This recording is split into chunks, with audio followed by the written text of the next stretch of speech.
আসসালামু আলাইকুম। দূরে কাছে যে যেখানে বসে এই মুহূর্তে ভিডিওটা দেখছেন তাদের সবাইকে মাহফুজা কিচেন বিউটিতে ওয়েলকাম। আজ আমি যেভাবে ঘরে সব সময় মিষ্টি দইটা তৈরি করি সেটা আপনাদের সাথে শেয়ার করব। এইভাবে দইটা আমাদের পরিবারের বলতে পারেন একটা ঐতিহ্য। আমার দাদা বাড়ি নানা বাড়িতে এই দইটাই বেশি প্রেফার করে। তো টক মিষ্টি হয়, একদম পুরোপুরি মিষ্টি হয় না। একদম দাদা নানা যেভাবে দইটা তৈরি করতো আমি আজকে ঠিক ওভাবেই তৈরি করেছি। আমার মতো এভাবে সব সময় দই তৈরি করেন কিভাবে কমেন্ট করে অবশ্যই জানাবেন কে কে। তো একদম সহজভাবে তৈরি করেছি, যেটা আমি সবসময় ঘরে করে থাকি। আমার পরিবারের তো সবাই খুবই এইভাবে পছন্দ করে, তো সেটাই আজকে আপনাদের সাথে শেয়ার করব। তা আমি কিভাবে মিষ্টি দইটা তৈরি করছি সেটাই এখন আপনাদের সাথে দেখাবো। মিষ্টি দই করব, সেজন্য এখানে আমি 1 কেজি প্যাকেটের লিকুইড দুধ নিয়েছি। এই দুধটাকে আমি জাল করে 750 গ্রাম মানে 750 গ্রাম 250 গ্রামের মতো জাল করে নেব, তারপর ঘন হয়ে যাবে। এখানে আমি চিনি নিয়েছি 70 গ্রাম। যারা মিষ্টি একটু বেশি পছন্দ করেন তারা আরেকটু চিনি দিতে পারেন, কিন্তু এই পরিমাপটা আমি আমার দাদুর থেকে শিখেছি। আমাদের গ্রামের বাড়িতে আমার দাদু প্রায়ই এরকম দইটা করতো, এখন তো উনি নেই। তো উনি ওনার ভাষায় আর কি বলতো শেরকে ছটাক। সেই দইটা আর কি একটু টক মিষ্টি হয়, খেতে অসম্ভব ভালো লাগে। আর যারা একটু ভালো বেশি মিষ্টি পছন্দ করেন তারা আর একটু বাড়িয়ে দিতে পারেন। 175 থেকে 180 গ্রাম চিনিটা দিতে পারেন। এখন আমরা চুলায় চলে যাব, এটাকে ঘন করে 750 গ্রামের মতো দুধটা রাখবো। মিডিয়াম টু লো হিটে এটা জাল করে নেব। এটা রেখে কিন্তু অন্য কাজ করা যাবে না, দুধটা তাহলে নিচে লেগে যাবে বা একদম পড়ে যেতে পারে। তাই একটু পরপর নেড়ে নেড়ে দুধটাকে ঘন করে নেব। আপনারা চাইলে এখানে হাফ কাপ শুকনো গুঁড়ো দুধ দিতে পারেন, তাহলে দুধটা আরেকটু ঘন হবে। কিন্তু না, আমি আজকে ঠিক আমাদের বাড়িতে যেভাবে দইটা পাতানো হয় মানে করা হয় ঠিক ওই অথেন্টিকভাবে করব। এখানে আমি কোনো গুঁড়ো দুধ দেবো না, এই লিকুইড দুধটাকে ঘন করে নেব।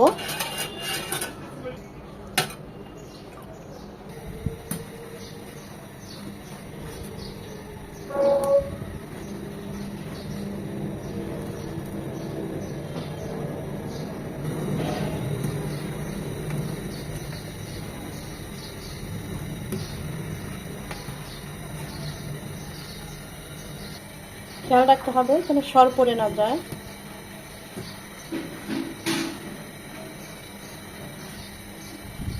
অনেকটা ঘন হয়ে এসেছে, আর একটু শুকাবো।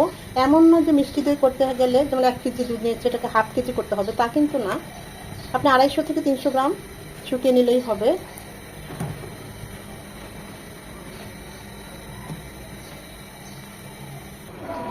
মিষ্টি দইয়ের জন্য আমার দুধটা জাল করা একদম পারফেক্ট হয়েছে। এর চেয়ে বেশি আমি ঘন করবো না আর শুকাবো না আর কি দুধটা। এই পর্যায়ে আমি চুলাটা অফ করে দুধটাকে ঠান্ডা করব। এমনভাবে ঠান্ডা করব যেন কিছুটা হালকা ঈষদুষ্ণ গরম থাকে, পুরোপুরি ঠান্ডা করব না। চুলাটা এখন অফ করে দেব। এটা এখন অনেকটা গরম, আপনারা চাইলে ফ্যান ছেড়ে ঠান্ডা করে নিতে পারেন। তবে খেয়াল রাখতে হবে পুরোপুরি যেন ঠান্ডা হয়ে না যায়, হালকা ঈষদুষ্ণ মানে হাতে আঙুল দিলে সয় এইরকম ঠান্ডা মানে গরমটা রাখতে হবে, পুরোপুরি ঠান্ডা করা যাবে না। দুধটা আর কি দুধটা একদম ঠান্ডা হয় নাই, ঈষদুষ্ণ গরম আছে। এর চেয়ে বেশি ঠান্ডা করব না। এটা হচ্ছে আমার ঘরে বানানো দই, মিষ্টি দই। এই বীজ দইটা দিয়ে আমি আবার আপনাদের দই করে দেখাবো, মিষ্টি দইটা করে দেখাবো। বীজ দই অবশ্যই লাগবে দইয়ের ক্ষেত্রে। আপনারা চাইলে দোকান থেকে মিনি প্যাকও কিনে মানে ছোটো যে বক্সগুলো ওগুলো কিনে এনে দইটা বসাতে পারেন। বীজ দইটা যে পাত্রে আমরা দইটা বসাবো চারপাশে দিয়ে দিব।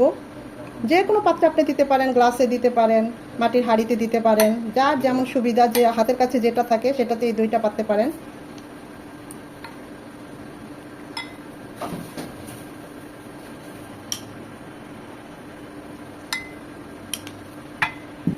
জাস্ট চারপাশে একটু লাগিয়ে দিলেন, এই আর কিছুই না।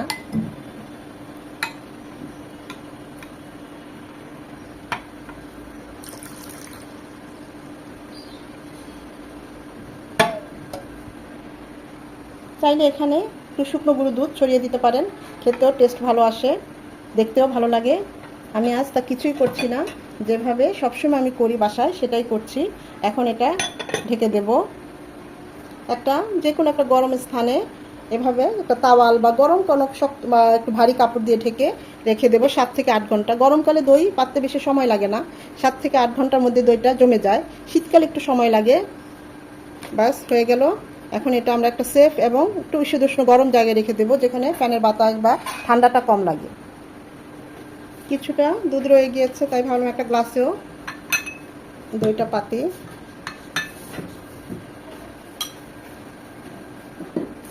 এটা কিন্তু বেশি মুভ করা যাবে না, নাড়াচাড়া করা যাবে না, একদম সাইলেন্ট, মানে খুব আলতোভাবে যেখানে রাখবো আলতোভাবে রেখে দিতে হবে।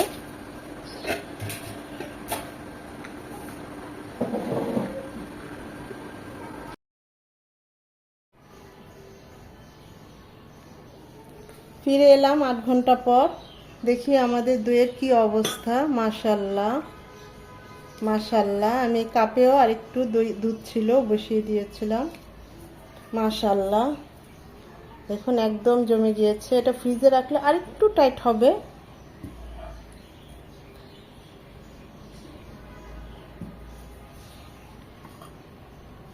আর এর উপরে যদি একটু গুঁড়ো দুধ ছড়িয়ে দেওয়া যেত তাহলে তো দেখতে আরেকটু লুকসটা সুন্দর হতো।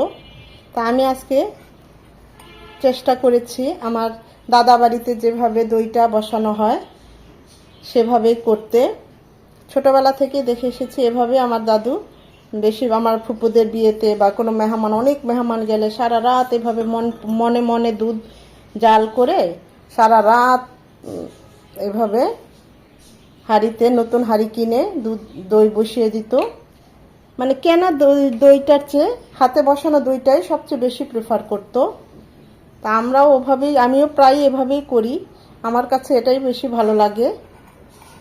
তা এখন আপনাদেরকে আমি দইটা কেটে দেখাই।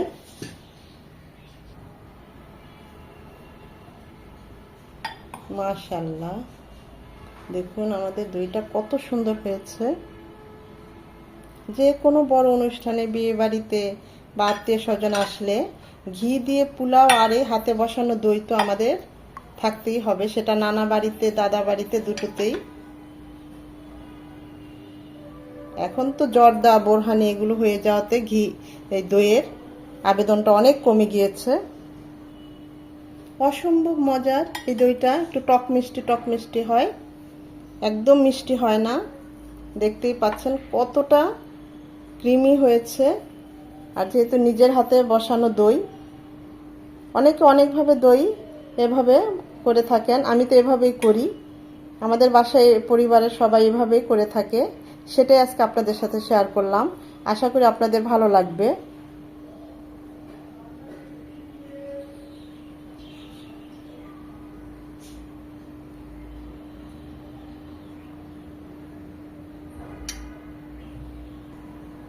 ভিডিওটা যদি ভালো লেগে থাকে অবশ্যই একটা লাইক দিবেন, কারণ এই লাইকটা পরবর্তী ভিডিও করতে আমাকে উৎসাহিত করে, সাহায্য করে। আপনাদের একটা লাইক আমাকে অনেক দূর নিয়ে যায়।